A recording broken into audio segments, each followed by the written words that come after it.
Heart beat scan ఒక్క second లోనే world class 640 slide CT scan ఇప్పుడు మీ విస్టా ఇమేజింగ్ బంజారా హిల్స్ లో.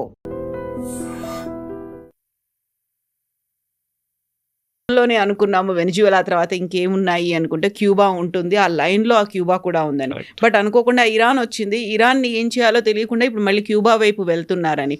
సో ఇరాన్ని అక్కడే స్టాండ్ స్టిల్ అలాగే ఉంటుందా, ఏం చేయాలో అర్థం కావట్లేదు అసలు. అది అంతే, బికాస్ ఇప్పుడు అందరు అంటున్నారు చర్చలు నడుస్తున్నాయి, వీఆర్ డూయింగ్ టాక్స్ అంటారు. యాక్చువల్లీ టాక్స్ ఏం జరగట్లేదు. అసీం మునీర్ వెళ్తున్నారని చెప్పారు, అసీం మునీర్ కూడా వెళ్ళట్లేదు ఇరాన్కి. ప్రాబ్లం ఏమైందంటే సౌదీ అరేబియా హజ్ నడుస్తుంది ఇప్పుడు. ఈ హజ్ సీజన్లో మీరు బాంబు వేస్తే ఇరాన్ మళ్ళీ మా మీద బాంబు వేస్తారు, మొత్తం ఫ్లైట్స్ అని ఆగిపోతాయి. Hajj will become a big problem. పిలిగ్రిమ్స్కి చాలా ప్రాబ్లం అయిపోతుంది. మన లోకంలో అన్ని కోణాల నుంచి వస్తారు కదా వాళ్ళు, అప్పుడు పెద్ద ఇష్యూ అయిపోతుందని చెప్పి పెట్టారు. ఇది ఇంటర్నేషనల్ మీడియా ఎక్కడ మాట్లాడలేదు. నేను మొన్న ఒక అరబిక్ న్యూస్ రిపోర్ట్లో చూశాను ఇది.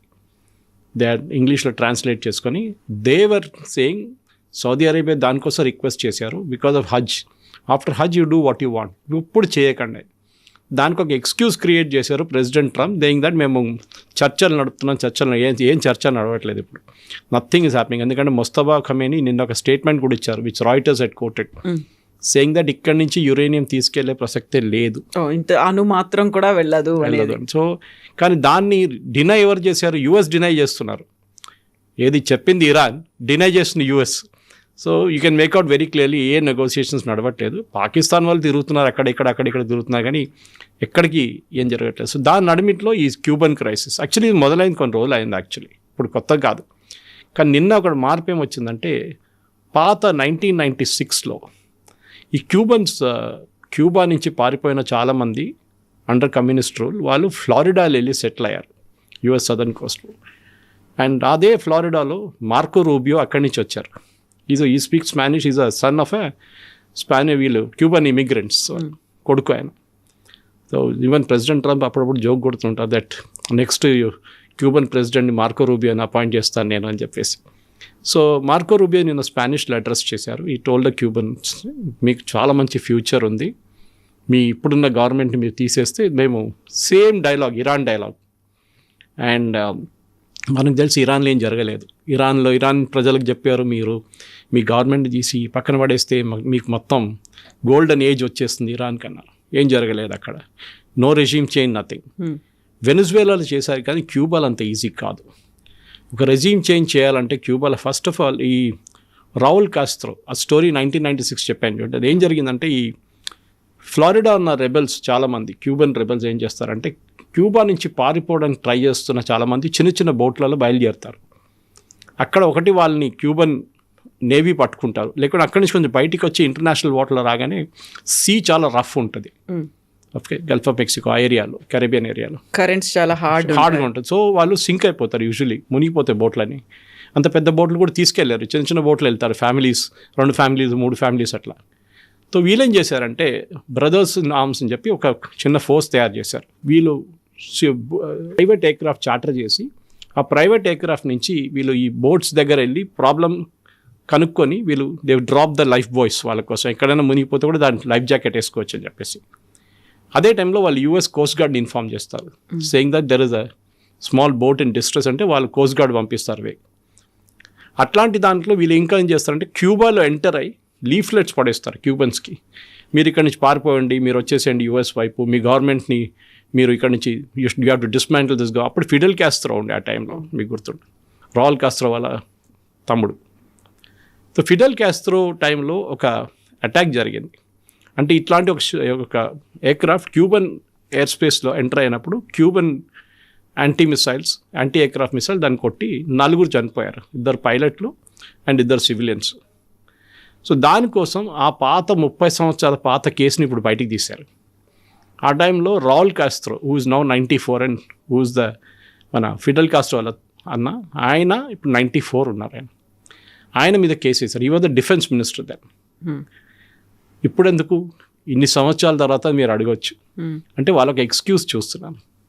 ఈయనని మీరు యూఎస్ తీసుకెళ్ళి ఇండిక్షన్ నిన్న ఒక కంప్లైంట్ నిన్న ఆర్గనైజ్ చేసి ఫార్మల్లీ ఛార్జ్ చేశారు ఆయన యూఎస్లో. And same day Cuban formation day రోజు చేయడం అనేది. ఎందుకంటే వీళ్ళు కావాలని చెప్పి ఒక ఎక్స్క్యూజ్ కావాలి కదా, ఆయన అక్కడి నుంచి ఇప్పుడు వెనిజువేలాలో మడూరోని ఎట్లా తీసుకెళ్లారు అదే టైప్ ఎక్స్క్యూజ్ ట్రై చేస్తున్నారు ఇక్కడ. వీళ్ళ లాజిక్ ఏంటంటే ఒకసారి రాల్ కాస్ట్రోని అక్కడికి తీసుకెళ్ళిపోతే క్యూబన్ రిజిమ్ మొత్తం పడిపోతుంది. అట్లా కాదు, ఆయన రిటైర్ అయ్యి 10 సంవత్సరాలు అయింది. ఇప్పుడు పవర్ ఆయన చేతిలో లేదు టెక్నికలీ స్పీకింగ్, కానీ వాళ్ళ కమ్యూనిస్ట్ వాళ్ళ దాంట్లో నడుస్తుంది, భావజాలంలో నడుస్తుంది అక్కడ. కానీ క్యూబాలో లాస్ట్ ఒక ఫస్ట్ టర్మ్ ప్రెసిడెంట్ ట్రంప్ తర్వాత కూడా ఆయిల్ క్రైసిస్ ఒకటి మొదలైంది. ఇప్పుడు సెకండ్ టర్మ్లో రాగానే ఇంకా చాలా స్ట్రిక్ట్ చేసేసారు. ఒక్క షిప్ ఆయిల్ తీసుకుని ఒక షిప్ కూడా అక్కడ వెళ్ళకూడదు క్యూబాలో అని చెప్పి ఒక శాంక్షన్ పెట్టేశారు యుఎస్. అది కాకుండా ఏ మెడిసిన్స్ కూడా క్యూబాకి వెళ్ళదు, ఫుడ్ కూడా క్యూబాకి వెళ్ళదు అని చెప్పేసి ఇది అక్కడున్న చాలా పెద్ద ఒక క్రైసిస్ క్రియేట్ చేస్తుంది. ఆకలితోని మందులు లేకుండా చాలామంది చనిపోయారు. మన దగ్గర మోదీ గారు కోవిడ్ టైంలో వెసల్స్ కొట్టమన్నారు, ఇప్పుడు క్యూబన్స్ అదే చేస్తున్నారు అక్కడ. ఇప్పుడున్న ఈ పరిస్థితిలో క్యూబన్స్ బికమ్ డెస్పరేట్, ఎందుకంటే ఎలక్ట్రిసిటీ లేదు, వితౌట్ ఆయిల్ వాళ్ళు నడిపిలేరు వాళ్ళ పవర్ ప్లాంట్స్. మనలాగా బొగ్గు లేదు అక్కడ ఎక్కువ, అండ్ న్యూక్లియర్ అయితే అవుట్ ఆఫ్ క్వశ్చన్. ఇదంతా చూసినప్పుడు ఒక డెఫినెట్గా యూఎస్ ఒక చేంజ్ ఆఫ్ రెజ్యూమ్ కోరుకుంటున్నారని చాలా క్లియర్గా తెలిసిపోతుంది. కానీ ఎట్లా జరుగుతుంది, ఏం జరగబోతుంది అనేది చెప్పినప్పుడే సడన్గా రష్యా అండ్ చైనా దీంట్లో దిగారు. చైనా కూడా చాలా strict, Chinese foreign ministry spokesperson నిన్న చాలా స్ట్రిక్ట్ వార్నింగ్ ఇచ్చారు యూఎస్కి, don't try and meddle in it, అంటే అక్కడ వెళ్ళి మీరు క్యూబాలో ఏం ట్రై చేయకండి అని చెప్పేసి. రష్యా కూడా అదే అన్నారు. రష్యా కన్నా ఎక్కువ సీరియస్ తీసుకునే యూఎస్ చైనాని సీరియస్గా తీసుకుంటారు. ఇన్ఫ్యాక్ట్ రష్యా అండ్ చైనా ఇప్పుడు కాదు, 1960s క్యూబాలో వీరిద్దరు నడిమిట్లో టెన్షన్ ఉండే. అప్పుడు యూఎస్ పక్కన ఉండే, వీళ్ళిద్దరు నడిమిట్లో. అదే ఎందుకంటే అప్పుడు క్యూబన్ మిసైల్ క్రైసిస్ అని చెప్పి ఒక క్రైసిస్ ఉండే జాన్ ఎఫ్ కెనడీ టైంలో 60s. అదేం జరిగిందంటే ఆ టైంలో అమెరికా వాళ్ళ మిసైల్స్ తీసుకెళ్ళి ఇంగ్లాండ్, టర్కీ అక్కడ పెట్టారు న్యూక్లియర్ మిసైల్స్. ఐ థింక్ ఇంగ్లాండ్లో పెట్టిన దాని ప్రాజెక్ట్ పేరు ప్రాజెక్ట్ ఎమిలీ అని ఉండే. అండ్ ఇదంతా సోవియట్ యూనియన్ స్ట్రైకింగ్ డిస్టెన్స్లో ఉండే మిసైల్స్ అని. అవి చూసిన రష్యా, అంటే అప్పుడు యూఎస్ఎస్ఆర్కి కోపం వచ్చి వాళ్ళేం చేశారు, అచ్చా మీరు ఇది చేస్తారని చెప్పి క్యూబాలో తీసుకెళ్ళి వాళ్ళ మిసైల్స్ పెట్టారు. అదొక యూఎస్ రికానసెన్స్ ఫ్లైట్ దాని కెమెరాలో క్యాప్చర్ చేసుకుంది. అప్పుడు యూఎస్ ఏం చేశారు, వాళ్ళు డిమాండ్ చేశారు, మీరు ఇక్కడ తీయకపోతే మేము మీ మీద న్యూక్లియర్ అటాక్ చేస్తాం అని. That is called the Cuban missile crisis. I think American foreign పాలసీలో అన్నిటికీ పెద్ద, ఇప్పుడు కూడా చాలా మటుకు పొలిటికల్ సైన్స్ స్టూడెంట్స్ అంతా చదువుతున్న ఒక case case study, the Cuban missile crisis. అది ఆల్మోస్ట్ 2 వారాలు జరిగినాయి ఆ టెన్షన్ అక్కడిక్కడ. దాని తర్వాత చర్చలతోని యూఎస్ డిసైడెడ్ వాళ్ళ మిసైల్స్ బ్రిటన్ నుంచి విత్డ్రా చేసుకుంటారు, టర్కీ నుంచి విత్డ్రా చేసుకుంటారు, వీళ్ళేమో మా వైపు నుంచి మా మిసైల్స్ మేము తీసుకెళ్ళిపోతామని. అక్కడ అది గాట్ ఫినిష్డ్. కానీ అప్పటి నుంచి కూడా టెన్షన్ తగ్గలేదు. ఎట్లయినా క్యూబన్ రెజీమ్ని వీళ్ళు కొట్టాలని చూస్తే, కానీ వాళ్ళకి సపోర్ట్ మెయిన్లీ రష్యా నుంచి వచ్చేది. ఆ టైంలో USSR was all powerful and Cuba also ఒక మోడల్గా ఉండే కమ్యూనిస్ట్ గవర్నమెంట్ భావజాలంలో. యూఎస్ ఇంత దగ్గర ఉంది వాళ్ళకి, సో యూఎస్కి పడలేదు, వీళ్ళకి పడదు. సో ఇది అప్పటి నుంచి నడుస్తున్న ప్రాబ్లం. నౌ ఇప్పుడు ఉంది అంటే వెనిజువేలాని తీసేసిన తర్వాత, వెనిజువేలాలో మడూరోని కిడ్నాప్ చేసిన తర్వాత వాళ్ళకి ఇప్పుడు ఈయనని కూడా తీసుకెళ్ళిపోతే బాగుంటుందేమో అని చెప్పి ఈ 1996లో జరిగిన ఘటనకి ఇప్పుడు ఒక ఇండిక్ట్మెంట్ తీసుకొచ్చారు వాళ్ళు 30 years లేటర్. కానీ it is not going to be easy, అంత ఈజీ కాదు. వెనిజువేలాలో జరిగింది డిఫరెంట్, ఇక్కడ జరగబోయేది డిఫరెంట్ ఉంటుంది. ఒకటి, ఇక్కడ ఇప్పుడు కూడా వెనిజువేలన్ ఆర్మీలో కాదు క్యూబన్ ఆర్మీ ఇప్పుడు కూడా చాలా మోటివేటెడ్, ట్రైన్గా ఉన్నారు. బహుశా ప్రెసిడెంట్ ట్రంప్ ఇరాన్లో చూసిన అదే ఫ్లాప్ షో ఇక్కడ కూడా జరగవచ్చు మోస్ట్లీ. ఆయన ఒక డైవర్షన్ టాక్టిక్ అని అమెరికాలో ఉన్న క్యాపిటల్లో ఉన్న చాలామంది పార్లమెంటేరియన్స్ అంటున్నారు, వాళ్ళ కాంగ్రెస్ మెన్ అంటున్నారు. అంటే అక్కడ ఓడిపోయాడు కదా, ఇరాన్లో ఏం చేయలేకపోతున్నాడు, క్యూబా చేసేసి మేము గెలిచేసాం యుద్ధం అని చెప్పి ఇంటికి తిరిగి రావడానికి ట్రై చేస్తున్నారు ట్రంప్ అంటున్నారు అన్నమాట. బహుశా కరెక్ట్ ఉండొచ్చు, అటెన్షన్ డైవర్ట్ చేస్తున్నారు. ఇరాన్లో మొత్తం ఏం చేయలేకపోతున్నారు, అట్లీస్ట్ క్యూబా చూపిద్దాం వీళ్ళకి, క్యూబాలో చేసాం కదా మేము అని చెప్పి ఒక విక్టరీ వచ్చేసిందని చెప్పి రిటర్న్ వచ్చేస్తారు. సో వాళ్ళు నిన్న పొద్దున్న నుంచి ఒక యుఎస్ఎస్ నిమిట్స్ అని చెప్పి, దట్స్ అ క్లాస్ క్యారియర్, అంటే వన్ ఆఫ్ ద బిగ్గెస్ట్, చాలా పెద్ద ఎయిర్క్రాఫ్ట్ క్యారియర్, పసిబిలీ ద బిగ్గెస్ట్ అనుకో, అన్నిటికంటే పెద్దది వాళ్ళ నేవీలో ఉన్నది. దాన్ని క్యూబా పక్కన డిప్లాయ్ చేశారు. సో అదొక ఫస్ట్ సంకేతం అనమాట, that something big is about happen అని. దాని తర్వాత ఎందుకంటే ఒక ఎయిర్క్రాఫ్ట్ క్యారియర్ ఒంటరిగా వెళ్ళదు, తోడు ఒక 10 షిప్స్లో ఉంటుంది, ఫ్లాటిలా లాగా. సో 10 షిప్లు తోడుపోయి ఉంటుంది. ఎయిర్క్రాఫ్ట్స్ ఉన్నాయి, హెలికాప్టర్స్ ఉన్నాయి, అన్నీ ఉంటాయి. ఇవన్నీ పాసిబ్లీ అక్కడి నుంచి మడూరో మీద చేసిన అదే అటాక్ క్యూబా మీద కూడా జరగవచ్చు. కానీ ఒక సోవియట్ యూనియన్ వార్నింగ్ తర్వాత, అంటే రష్యా వార్నింగ్ తర్వాత, చైనా వార్నింగ్ తర్వాత మళ్ళీ యూఎస్ ట్రై చేస్తారా లేదో అని చూడాల్సింది. ఇప్పుడు ఎందుకు ఈ రెండు ఇంటర్వ్యూన్ అవుతున్నాయి? చైనా అండ్ రష్యాకు ఉన్నటువంటి ఇంట్రెస్ట్లు ఏంటి క్యూబా మీద? పొలిటికల్ జాకింగ్ అది. వీళ్ళిద్దరు నడిమిట్లు అదే కదా. బికాస్ మెయిన్లీ మీరు గెలవకపోతే మేము గెలవకూడదు అని చెప్పి ఎవరు సూపర్ పవర్ అనేది చూపించాలి. ఎందుకంటే క్యూబా అనేది లాస్ట్ ఏం చెప్తారు, ఒక కమ్యూనిస్ట్ ఒక అవుట్ పోస్ట్ అని చెప్పొచ్చు మీరు. ఒక టైంలో Chile was a communist government, Argentina communist ఉండే. సో లాటిన్ అమెరికాలో చాలా మంది కంట్రీస్ ఒక టైంలో they were all communist governments. కానీ ఇప్పుడు కాదు, నౌ దే ఆర్ నాట్. ఇప్పుడు అందరు మారిపోయారు. In fact Latin America language Spanish. Even క్యూబాలో స్పానిష్ మాట్లాడతారు ఎక్కువ. అప్పుడు మనం అనుకుంటా స్పానిష్కి దీనికి సంబంధం అంటే దేవర్ ఒరిజినల్ స్పానిష్ కాలనీస్ అంతా. జస్ట్ లైక్ మనం ఇఫ్ యు టేక్ కెనడియన్లో క్యూబెక్ ప్రావిన్స్లో ఫ్రెంచ్ మాట్లాడతారు. ఆఫ్రికాలో చాలా దేశాలు ఫ్రెంచ్ మాట్లాడతారు, because they were all French colonies before. ఇప్పుడు వీళ్ళ స్ట్రైక్ గ్రూప్ ఏం చేస్తున్నారంటే, ఒక బహుశా what can happen is bombing అయితే జరగదు. ఆయన ఎట్లయినా 94 year old, ఆయన తీసుకొచ్చి ఏం చేస్తారు? పాసిబ్లీ రెస్క్యూ అటెంప్ట్లో ఆయన చనిపోతారు అట్లనే. ఎందుకంటే 94, 95 నడవలేకపోతున్నారు ఆయన తీసుకొచ్చి మీరు యూఎస్ తీసుకొచ్చి ఏం ట్రై చేస్తారు? అక్కడ బాధిత కుటుంబాలు ఏవైతే ఉన్నాయో వాళ్ళు న్యాయం కోసం ఎదురు చూస్తున్నారు. ఇప్పటికీ కూడా వాళ్ళు బాధతో ఉన్నారు. వాళ్ళకంటూ ఒక న్యాయం జరగాలి కాబట్టి ఇన్ని తీసుకొస్తాము అనేది ట్రంప్ చెప్తున్నాడు. కరెక్ట్ చెప్పొచ్చు, కానీ అది ఇప్పుడు ఫిడెల్ కాస్ట్రోని కూడా తీసుకొస్తారు. ఆయన చనిపోయింది కదా. ఆయన టైంలో జరిగింది, ఆయన డిఫెన్స్ మినిస్టర్గా ఉన్నారు. ఇదే కేసు పోలాండ్లో జరిగింది. ఇదే కేసు మీరు యుగోస్లావియాలో ట్రై చేశారు. అక్కడ అన్నీ మీరు రెజ్యూమ్ చేంజ్ జరిపారు. మీరు సొమాలియాలో ట్రై చేసి చూశారు. వియట్నాంలో, దానికన్నా చాలా ముందు వియట్నాంలో ట్రై చేశారు. ఎవ్రీవేర్ అమెరికా ఫ్లాప్ అయింది. సరే యుగోస్లావియాని 3 ముక్కలు 4 ముక్కలు చేశారు. అది ఇప్పుడు సపరేట్గా అయిపోయింది. స్లోవాకియా కానీ అట్లాంటి సపరేట్ కంట్రీస్ అయిపోయినాయి. కానీ మీరు ఇరాక్లో ఏం చేశారు? లిబియాలో ఏం చేశారు? మీరు సిరియాలో ఏం చేశారు? ప్రతి చోట వీళ్ళు వెళ్ళిన చోట్ల అన్నీ ఇప్పుడు గవర్నమెంట్ అంతా డీస్టెబిలైజ్ అయిపోయింది. సో రేపు వీళ్ళని తీసిన తర్వాత అజ్యూమ్ చేద్దాం మనం, రోయల్ కాస్ట్రోని తీసుకెళ్ళిపోయారు. నెక్స్ట్ ఏం చేస్తారు వీళ్ళు? ఒక వెనిజువేలన్ మోడల్ అడాప్ట్ చేస్తారా? అంటే వాళ్ళ దాని నుంచి ఒకరిని తీసుకొచ్చి కూర్చోబెడతారా? ఇప్పుడు ఇరాన్లో చూస్తున్నారు మనం, వాళ్ళ పాత ఒక ప్రెసిడెంట్ ఉండే వీళ్ళది, ఆయన ఐ ఫర్గెట్ హిస్ నేమ్, అహ్మదీజనాద్ ఇప్పుడు జైల్లో ఉన్నారు. ఆయన ప్రెసిడెంట్గా ఉన్నప్పుడు ఈ ఖొమేనీ వ్యతిరేకంగా కొంచెం తిరిగారు. ఆయన అమెరికన్ సపోర్ట్తోని, అప్పుడు అమెరికన్ ఏజెంట్ అన్నారు, ఆయన్ని జైల్లో వేశారు. ఆయన్ని ప్రెసిడెంట్గా ఇంపోజ్ చేయాలని ఇప్పుడు కొత్త స్టోరీ బయటకు వస్తుంది. అది ఇజ్రాయెల్ ట్రై చేశారంట. ఈ యుద్ధం మొదలైనప్పుడు ఫస్ట్ డే బాంబింగ్ జరిగింది చూడండి, ఫిబ్రవరి 28 తారీఖు. 2వ 3వ తారీఖు మార్చ్కి ఈయన్ని ప్రెసిడెంట్గా అనౌన్స్ చేయడానికి ట్రై చేస్తారు. కానీ బ్యాడ్ లక్ ఏంటంటే ఈయన ఉన్న జైలు మీద కూడా ఇజ్రాయెల్ బాంబు వేశారు. హౌస్ అరెస్ట్లో ఉన్నారు ఆయన దాంట్లో ఆయన గాయాలయ్యాయి.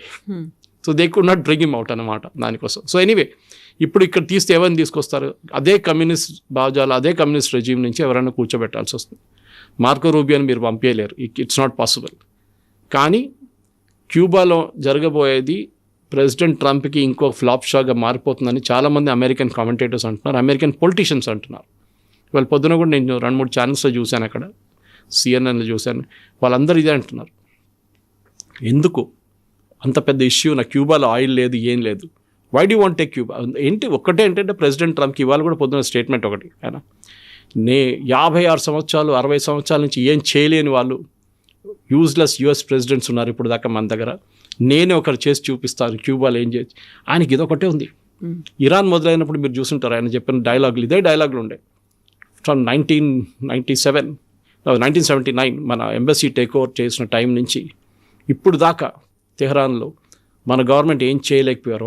All US presidents have failed. నేను ఒకరే సక్సీడ్ కాబోతున్నాను. మొదలుపెట్టిన యుద్ధం ఇప్పుడు ఎక్కడికి వచ్చింది మనందరికీ తెలుసు. క్యూబాలో కండిషన్స్ అసలు బాగాలేవు, వాటిని రివైవ్ చేయడానికి నేను హెల్ప్ చేస్తాను అనేటువంటి ఒక స్టేట్మెంట్ కూడా వస్తుంది. కరెక్ట్, క్యూబన్ సిచ్యువేషన్ చాలా దారుణం ఉంది, అది కరెక్టే, దాంట్లో డౌట్ లేదు. దానికి కారణం అమెరికానే, క్యూబా కాదు.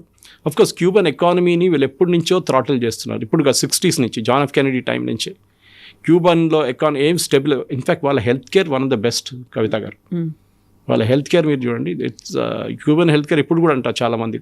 కానీ వాళ్ళు కోవిడ్ తర్వాత వాళ్ళు కంప్లీట్ ఎకనామిక్ కొలాప్స్ అయిపోయింది కోవిడ్ తర్వాత. చాలా కంట్రీస్ జరిగింది అనుకోండి, కానీ క్యూబా వాజ్ మోస్ట్ ఇంపాక్టెడ్. దాని నుంచి వాళ్ళు బయటికి రాలేకపోయారు. సో వాళ్ళ దగ్గర ఉన్న షుగర్ హార్వెస్ట్ కానీ మిగతా అంతా పడిపోయింది చాలా మటుకు. ఇప్పుడు ఎకనామిక్ క్రైసిస్లో ఉన్నారంటే ఎస్, ఎలక్ట్రిసిటీ లేదు. మీరు ఎలక్ట్రిసిటీ లేకుండా ఎన్ని రోజులు బతుకుతారు మీరు? ఒక బిజినెస్ లేదు, కంప్లీట్ ఎకనామిక్ స్ట్రాంగులేషన్ చేసేసారు. ఎవరు వాళ్ళతో డీల్. ఇన్ఫ్యాక్ట్ యూఎస్ ఇప్పుడు సెకండరీ శాంక్షన్స్ పెట్టారు. అంటే ఏదైనా కంపెనీ క్యూబాతో బిజినెస్ చేస్తున్నంటే వాళ్ళ మీద కూడా శాంక్షన్స్. ఇప్పుడు ఇరాన్తో చేశారు వీళ్ళు ఇదే శాంక్షన్స్. అదే శాంక్షన్ రష్యా మీద వేశారు యూఎస్, క్యూబా మీద చేస్తారు. సో ప్రతి చోట వీళ్ళు వెళ్ళి ఏదైనా గవర్నమెంట్ వీళ్ళకి నచ్చకపోతే ఆ గవర్నమెంట్ని దింపాలి. అది అమెరికన్ స్ట్రాటజీ అన్నమాట. బట్ ఇరాన్లో ఇప్పుడు అక్కడ ఉన్నటువంటి న్యూక్లియర్ యురేనియంను తీసుకెళ్తాము అనుకుంటే ముస్తఫా ఖమేనీ నుంచి ఒక సీరియస్ వార్నింగ్ వచ్చింది. ఇంత చిన్న అణు అంతా కూడా మీరు తీసుకెళ్లడానికి లేదు అనేది. ముస్తఫా ఖమేనీ ఉన్నారు, ఆయన వాయిస్ వస్తుంది, అండ్ హీఈస్ గివింగ్ వార్నింగ్స్ అనేది కూడా ఒకటి ఇన్ఫర్మేషన్ వస్తూ ఉన్నప్పుడు ఇరాన్లో ఏం జరుగుతుంది అనేది. ఎందుకంటే ఇప్పుడు మళ్ళీ ప్రపంచం అంతా చూస్తోంది ఆ సంక్షోభం ఏమవుతుందా, లేకుంటే ఇప్పుడున్నటువంటి పరిస్థితులు వీటన్నిటి నేపథ్యంలో ఇరాన్ గురించి అసలు ఏ ఒక్క ఇన్ఫర్మేషన్ రావట్లేదు, దాని మీద ఎలాంటి స్టేట్మెంట్లు కూడా రావట్లేవు. అండ్ ఇజ్రాయెల్ చేసే పని ఇజ్రాయెల్ చేసుకుంటూ వెళ్తోంది, ఇరాన్ అలాగే ఉంది, ఇజ్రాయెల్ అలాగే ఉంది, అమెరికా ఏం చేస్తోంది? ఏం చేయలేరు. ఇప్పుడు చాలా ఏం చెప్తారు, అంతా ఒక పెద్ద ఫ్లాప్ షో అయిపోయింది ఇరాన్ ప్రెసిడెంట్ ట్రంప్ కేసులో. నేను చెప్పాను చూడండి స్టార్టింగ్ ఆఫ్ దిస్ కాన్వర్జేషన్లో, ఏదో అక్కడ పీస్ డీల్ నడుస్తుంది, పీస్ టాక్స్ నడుస్తుంది, సౌదీ అరేబియా చెప్పారు, ఖతార్ చెప్పారు, దానికోసం నేను పెట్టారండి. వాళ్ళు ఎవ్వరు అడగలేదు. వాళ్ళు అడిగింది ఇంతే, ఈ హజ్ సీజన్లో చేయకండి, దీని తర్వాత మీరు ఏం కావాలో చేసుకోండి. ప్రెసిడెంట్ ట్రంప్కి ఇప్పుడు యుద్ధం చేయలేరు, ఎందుకంటే ఆయనకు ఆథరైజేషన్ లేదు. ఇజ్రాయెల్ చేయవచ్చు, కానీ కొన్ని కండిషన్స్ ఉన్నాయి వేర్ ప్రెసిడెంట్ ట్రంప్ యాక్షన్ తీసుకోవచ్చు. ఏంటంటే ఒకటి, అమెరికన్ ఫోర్సెస్ మీద ఇరాన్ దాడి చేస్తే then America can hit back, అదొకటి ఉంది. సో బహుశా ఇరాన్ మీద ఇజ్రాయెల్ దాడి చేస్తే వాళ్ళు అమెరికన్ షిప్స్ మీద కానీ అమెరికన్ అసెట్స్ మీద దాడి చేస్తే, అంటే ఒమాన్లో కానీ ఖతార్లో కానీ Bahrain, Kuwait, UAE, Saudi Arabia ఎక్కడున్న అసెట్స్ మీద అమెరికన్ బేసిస్ మీద కొడితే ఇమ్మీడియట్గా అమెరికా దాని యాక్షన్ తీసుకోవచ్చు. సో బహుశా అదే జరగవచ్చు ఇప్పుడు. కానీ అది ఇప్పుడు ఈ హజ్ సీజన్లో చేయకూడదని సౌదీ అరేబియా పెట్టిన తర్వాత ట్రంప్ చూడండి ఇప్పుడు ఎన్ని వారాలే, ఇప్పుడు వీఆర్ అట్ ద ఆల్మోస్ట్ 3వ నెలకు వస్తున్నాం మనం. ఇప్పుడు దాకా ఏం జరగలేదు, నో టాక్స్, నథింగ్, ఉట్టే కథలు ఈ టాక్స్ అని. ఎందుకంటే the basic fact is uranium, number 1 is uranium. అది వాళ్ళకి తెలుసు కూడా ఇరాన్కి. మా ట్రంప్ కార్డు ఒకటి స్ట్రేట్ ఆఫ్ హార్మజ్, నెక్స్ట్ ఈ 2 ట్రంప్ కార్డు మీద ఆడుతున్నారు వాళ్ళు. ఈ 2 వాళ్ళు ఇచ్చేస్తే వాళ్ళ దగ్గర ఏమి ఉండదు మళ్ళీ. బహుశా మీకు దీనికి ముందు కూడా మన ప్రేక్షకులు చెప్పాను, నేను యుక్రెయిన్ స్టోరీ ఒకటి చెప్పాను. యుక్రెయిన్ దగ్గర ఒక టైంలో న్యూక్లియర్ ఆయుధాలు ఉన్నాయి, అది సోవియట్ యూనియన్ ఉన్న టైంలో. కానీ సోవియట్ యూనియన్ బ్రేకప్ చేసినప్పుడు రష్యా వచ్చి వీళ్ళ న్యూక్లియర్ వెపన్స్ అని తీసుకెళ్ళిపోయారు. మీకెందుకు, మిమ్మల్ని మేము కాపాడుతాం కదా అని చెప్పి. తర్వాత రష్యా దాడి చేశారు యుక్రెయిన్ మీద. వాళ్ళు ఏం చేయలేకపోయారు, ఎందుకంటే వాళ్ళ nothing, they have no weapons, అన్నీ రష్యా తీసుకెళ్ళిపోయారు. తర్వాత కదా మన యూరోపియన్ యూనియన్ వాళ్ళు అమెరికా కొంచెం వెపన్స్ ఇచ్చారు, కానీ న్యూక్లియర్ వెపన్స్ లేదు. న్యూక్లియర్ వెపన్స్ ఉంటే ఒక్కరు కూడా మిమ్మల్ని ముట్టరు. మీరు నార్త్ కొరియా తీసుకోండి ఎగ్జాంపుల్. నార్త్ కొరియాలో కిమ్ జంగ్ ఉన్ని ఇవ్వాల దాకా అమెరికా ఏం చెప్పలేకపోతున్నారు. ఇన్ఫాక్ట్ కలిశారు ప్రెసిడెంట్ ట్రంప్ వెళ్ళి, బికాస్ ఆయన దగ్గర న్యూక్లియర్ వెపన్స్ ఉంది. పిచ్చోన్ చేతిలో రాయిలాగా ఉంటుంది, అది ఎక్కడ పడేస్తాడో తెలియదు ఆయన. అప్పుడప్పుడు 2 మిసైల్ కొడతారు జపాన్ వైపు, అది సీల్ వెళ్ళి పడిపోతుంది. సో ఆ న్యూక్లియర్ వెపన్సే మేజర్ అడ్వాంటేజ్. సో ఇరాన్కి తెలుసు దట్ మేము ఒకసారి న్యూక్లియర్ వెపన్స్ గివప్ చేస్తే దాని తర్వాత మమ్మల్ని వీళ్ళు ఎట్లా కొడతారంటే మళ్ళీ వీళ్ళు, ఇది మన క్యూబా కూడా కాదు, చాలా దారుణ పరిస్థితి అయిపోతుంది. ఒక ఇరాక్ కానీ ఒక లిబియా లాగా అయిపోతాం మేము కూడా అని చెప్పి తెలుసు ఇరాన్కి. So that is why Mustafa Khamenei ఇదే చెప్తున్నాను, we will not give up, మేము మా దగ్గరని తీసుకెళ్ళనీయము. ఇప్పుడు 90% ప్యూరిఫికేషన్ చేస్తారా, 60% ఉన్నది 90% చేస్తారా అంటే ఎస్ చేయొచ్చు, కానీ దానికి ఒక 7 నుంచి 9 నెలలు పడుతుంది ఆ ప్యూరిఫికేషన్ లెవెల్ రావాలంటే. దాన్ని అమెరికా చేయనియరు. ఇప్పుడు చేస్తున్నారంటే అది కూడా మనకు తెలియదు, ఎందుకంటే అంతా under ground, completely under ground ఉంది వాళ్ళ ప్యూరిఫికేషన్. దాని తర్వాత ఒక న్యూక్లియర్ మెటీరియల్ మీరు యురేనియం 90% చేస్తే అది బాంబ్ అయిన తయారు కాదు, దాన్ని బాంబుగా తయారు చేసి ఇంకో ప్రాసెస్ ఉంటుంది, టెస్టింగ్ చేయాల్సి వస్తుంది. మనం పోఖ్రాన్లో చేస్తాం చూడండి, అట్లా టెస్టింగ్ చేయాల్సి వస్తుంది. దాని తర్వాత దాన్ని లాంచ్ చేయాల్సిన మిసైల్ మీద ఉండాలి, డెలివరింగ్ మిసైల్ ఉండాలి. దాని లోపల you will put this uranium thing bomb, like Hiroshima Nagasaki మీద చేసినట్టు little boy and big man చెప్పి, ఫ్యాట్ మ్యాన్ అని చెప్పి 2 మిసైల్స్ ఉంటాయి. అట్లా తయారు చేస్తే దాన్ని లాంచ్ చేయడానికి కెపాసిటీ. దాంట్లో ఇరాన్ చాలా దూరం ఉన్నారు, ఇంకా మాసిబ్లీ ఇంకొక 4-5 సంవత్సరాలు పట్టవచ్చు వాళ్ళకి. సో ఆ టైం దాకా ఇప్పుడు వీళ్ళేమంటున్నారు, అది మాకు ఇచ్చేసేయండి, మేము పెట్టుకుంటామా. ప్రెసిడెంట్ ట్రంప్ నిన్న అంటున్నా we will destroy it. Iran ఇవ్వరు, దే విల్ నాట్ గివ్. 400 కిలోలు అనేది చిన్న అమౌంట్ కాదు, నాట్ ఎ స్మాల్ క్వాంటిటీ, చాలా పెద్ద క్వాంటిటీ 400 కిలోలు అంటే. అండ్ యురేనియం అది కూడా. సో అదొకటి. రెండోది స్ట్రేట్ ఆఫ్ హార్మోస్. ఇది రెండు కూడా ఛాన్స్ ఇవ్వ. సో ఇప్పుడు క్యూబా మీద ఎందుకు చేస్తున్నారంటే ఒక అటెన్షన్ డైవర్షన్ లాగా నడుస్తుంది. అక్కడ జరిగిన ఫ్లాప్ షోని పక్కన పెట్టి అందరూ మర్చిపోతారు అమెరికన్స్. నేను క్యూబా చేయగానే చూడండి, నేను క్యూబాని లిబరేట్ చేశాను, ఏ అమెరికన్ ప్రెసిడెంట్ చేయలేరు, జాన్ ఎఫ్ కెనడీ కూడా చేయలేకపోయాడు, ప్రెసిడెంట్ బరాక్ ఒబామా ట్రై చేశారు, చేయలేదు, నేను చేసి చూపించానని చెప్పి చెప్పడానికి ట్రై చేస్తున్నారు. వెనిజువేలా చేశారు, కానీ వెనిజువేలాని ఎవరు అమెరికన్ సిటిజన్స్ పట్టించుకోలేదు. ఇంకోటి ఏంటంటే అమెరికన్ కంపెనీస్ మీద చాలా మటుకు వీళ్ళు నేషనలైజ్ చేశారు. ఫిడెల్ కాస్ట్రో క్యూమినిస్ట్ రిజం వచ్చినప్పుడు, దానికన్నా ముందు అమెరికన్ కంపెనీస్ ఉండే క్యూబాలో, వాళ్ళ అసెట్స్ అంతా అమెరికన్ కంపెనీస్ది వీళ్ళు నేషనలైజ్ చేశారు. సేమ్ థింగ్ మడూరో వాళ్ళ బాస్ ఉండే హ్యూగో షావెస్ అని చెప్పి, ఆయన చేసిన అదే పని. షెవ్రాన్ మీద ఎక్సన్ మొబైల్ అంతా నేషనలైజ్ చేశారు ఆయన.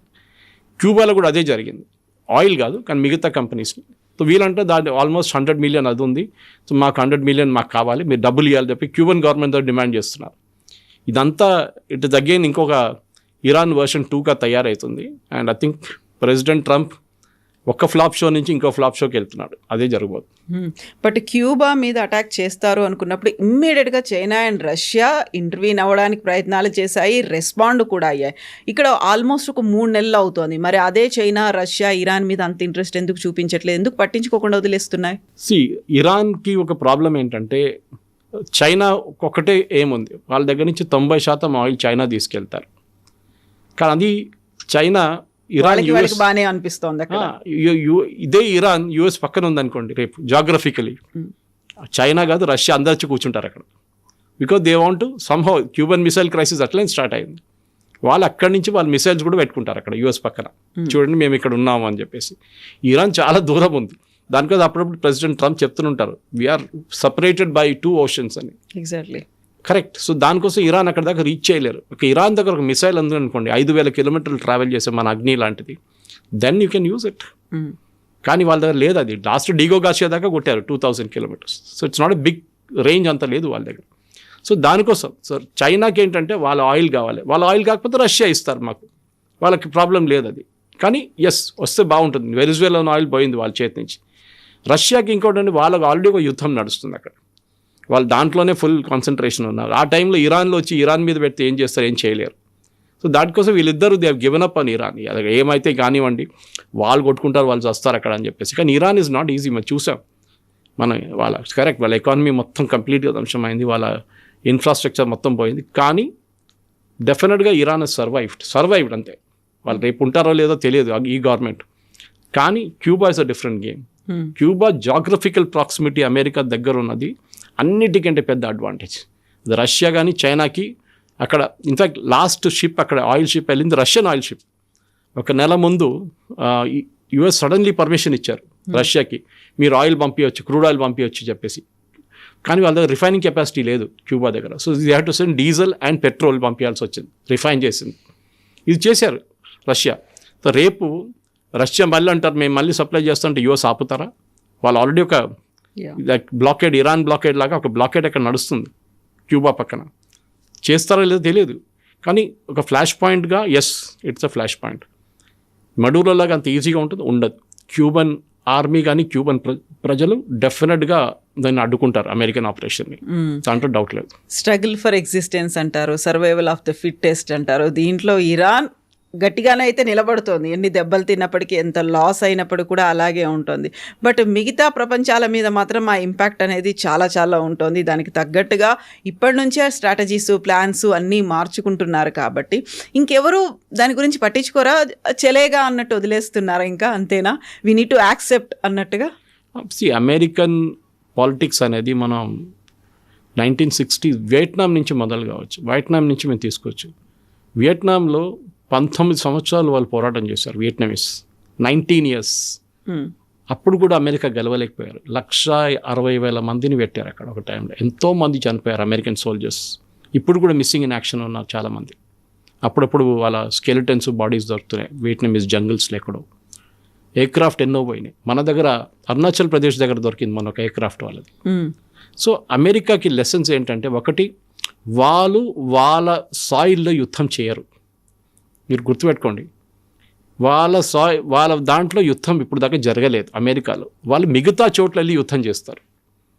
They will never fight on the soil. 2 సార్లు జరిగింది. ఒకటి కరెక్ట్ అయిన యుద్ధం, 2వసారి 9/11. అవును, ఇట్ ఇస్ నాట్ ఎ యుద్ధం అని చెప్పి, it's terrorist attack. First one was pearl harbour. Japanese వచ్చి కొట్టారు చూడండి, ఎగ్జాక్ట్లీ కామెకాసి. దాని రిప్లైగానే అమెరికా న్యూక్లియర్ బాంబ్ వేశారు నాగసాకి అండ్ హిరోషిమా మీద.